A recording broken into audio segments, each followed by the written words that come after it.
بسم الله الرحمن الرحيم. اللهم صل على محمد وعلى آله الطيبين الطاهرين. شلونكم غوالي؟ إن شاء الله الكل بخير وصحة وعافية.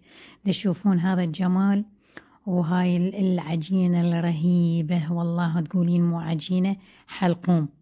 هاي الوصفة بنات كلها والكمية اللي سويتها ب4 قلاصات من طحين الشعير.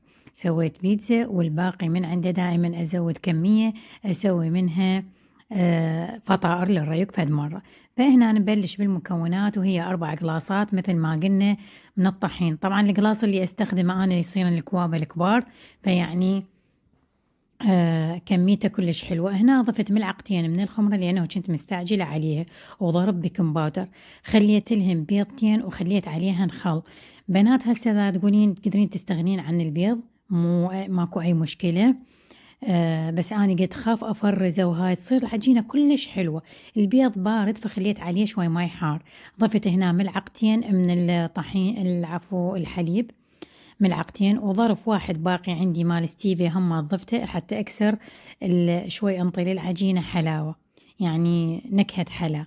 هنا ضفت البيض بما ضفت مثل ما قلنا مي حار عليه حتى ما يأثر على مفعول الخمرة، وبديت أعجن بيه. هنا ضفت الملح بنات. دائما تعرفون أنا بالعجين العادي دائما أريح العجين، نفس الفعالية استخدمتها هنا.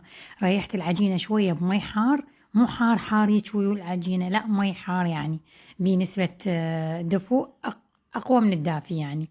المهم بنات تعرفون ويا الأجواء بسرعة يبرد المي. وهنا ضفت زيت، ما عندي للأسف زيت الزيتون، فضفت زيت عادي قليل. وريحت العجينة ورجعت مدة 10 دقائق ورجعت عجنتها بنات. ما صارت بهاي المكونات، صارت حلقوم مو عجينة. وهسه تشوفون النتيجة بعد ما اختمرت. هنا من اختمرت بنات ما خليتها كلش تختمر كلش لأنه راح تشتغلين بيها وراح تاخذ وقت. بديت افتح ما اقولكم والله هالبيضتين تشوفون، ولو اني من اعجنها هواية بنات هيك تصير. بديت افتح وما اخليها تخينة العجينة، خليت زيت بالقالب ومباشرة افتحها. اخلي كمية، شوفوا شلون تتحكمين بفتح العجينة، تخلين كمية وتظلين توزعيها على الصينية مالتك، راح تصير عندك جاهزة. الحشوة دائما مطلعتها اني دائما اخليها لكم، وحتى الصلصة منزلتها موجودة بالقناة. هنا شرائح الفلفل، خليت قليل قليل من الكاتشب على الوجه، واستخدمت شرائح الزيتون. ومثل ما تشوفون ما اقدر اكلكم والله العظيم هنا تنشوي بسرعة فائق مو طبيعية، اسرع من الفرن.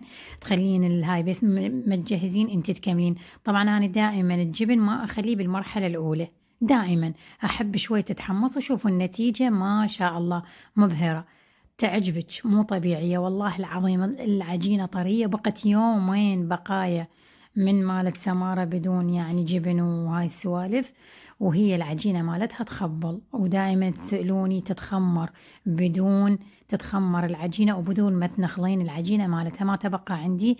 استخدمت إلى جبن هنا، شنو عندي شي مفتوح حطيته واستخدمته حشيت هاي للريوق. وكانت الوصفة رهيبة متميزة، مو بس رهيبة وكلش حلوة. غطيت الوجه مالتها شي أكيد بصفار بيضة، ضفت إليه الخل حتى يقضي على الريحة مالته.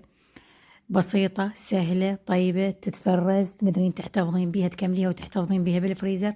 كلش طيبة. شوفوا الكمية اللي صارت عندي ما شاء الله 5 صواني عدا الفطائر، لأنه قلت لكم هاي اللي تشوفوها وحدة مأكولة.